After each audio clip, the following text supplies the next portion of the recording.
কারোর প্রতি হিংসা করবেন না আপনার নিজের স্বার্থে, কারণ হিংসা ছাড়লে আপনার আরাম হবে, আর হিংসা করলে আপনার ব্যারাম হবে, কষ্ট হবে, দুঃখ বাড়বে, জ্বালা শুরু হবে, হার্ট অ্যাটাকও করতে পারে।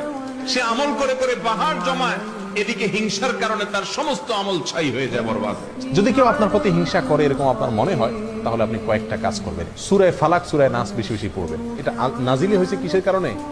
এই হিংসুকের হিংসা থেকে বাঁচার জন্য। আরেকটা আমল হলো সকাল এবং সন্ধ্যায় 3 বার সূরা ইখলাস, কুল হুয়াল্লাহ, 3 বার সূরা ফালাক, কুল আউযু বিল ফালাক, আর 3 বার সূরা নাস। সারা দিনে সারা রাতে কোনো হিংসুকে কোনো হিংসা করে আপনার কি করতে পারবে না, ইনশাআল্লাহ ক্ষতি করতে পারবে না।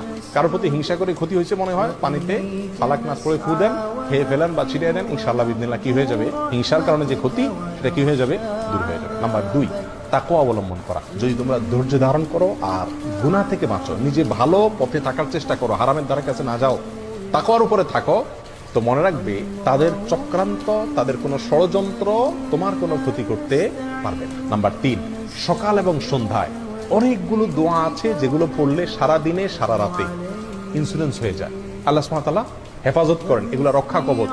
সকালে আপনি পড়তে পারেন বিসমিল্লাহিল্লাযী লা ইয়াদুররু মা ইসমিহি শাইউন ফিল আরদ ওয়ালা ফিস সামাই